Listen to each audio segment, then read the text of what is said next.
Sur Terre, les fondements de la dynamique relationnelle, elles reposent bien plus sur le manque que sur l'abondance. En d'autres termes, ça veut dire qu'il n'y en a pas assez pour tout le monde et que si on veut obtenir quelque chose, on va devoir se battre. Quand on voit quelqu'un qui semble posséder plus que nous, que ce soit du matériel, un physique agréable, des qualités, des aptitudes, en général, le premier réflexe qu'on a, c'est qu'on se compare.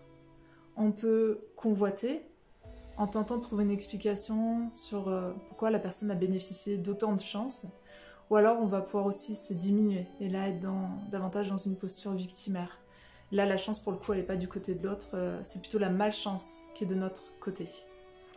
En fait, ce qu'on peut observer, c'est que c'est assez rare de rester neutre et sans réaction émotionnelle. On se place et on place les autres sur une échelle de valeur, dans des cases, et on attribue des étiquettes supérieures, inférieures. Malheureusement, cette programmation, cette façon de penser, elle est assez généralisée et l'école continue, par son système de notation, par la compétition, d'entretenir ces divisions en nous et avec les autres. Ça me fait penser à cette réplique de film qui était aussi une série, et je vous laisse deviner laquelle c'est. Il ne peut en rester qu'un.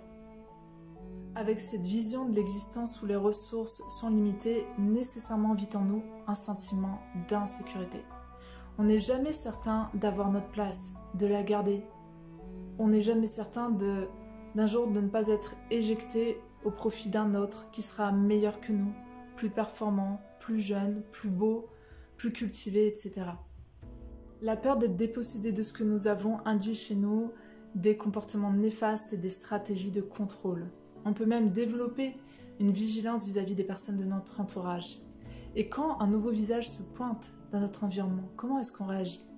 Est-ce qu'on est en confiance, heureux de découvrir une nouvelle personne, un univers, de confronter une perception du monde, partager des expériences? Est-ce qu'on se réjouit à l'idée de faire rencontrer nos entourages? Ou alors, est-ce qu'on va se mettre en position de défense, prêt à protéger notre domaine, nos possessions, nos proches, parer d'éventuelles attaques, ou alors parer aussi des tentatives de créer du lien, parce que finalement, c'est quoi l'intention derrière? Est-ce que l'intention est vraiment bonne? Est-ce qu'on va créer des alliances pour contrer un adversaire qui nous paraît difficilement maîtrisable? Cette façon de présenter les choses apparaît peut-être un peu caricaturale, mais il est intéressant d'observer ce qu'il se passe dans notre corps et dans notre esprit quand un nouvel élément arrive dans notre vie. Un nouvel élément qui, par sa simple présence, va de toute façon faire bouger l'échiquier entier de notre existence. Cette insécurité va s'exprimer de façon plus ou moins intense suivant les individus. Les terrains propices à cela sont les familles où la division et les conflits étaient récurrents, ce qui a pu engendrer des troubles de l'attachement, le fait de douter de sa valeur et de mériter de recevoir l'amour. Ainsi, créer du lien devient un véritable challenge.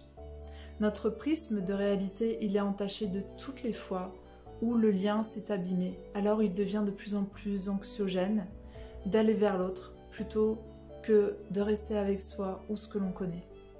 Pourtant, l'humain, il est câblé pour le lien et la sécurité. Sans ces deux éléments-là, il ne peut pas trouver l'harmonie et l'équilibre en lui.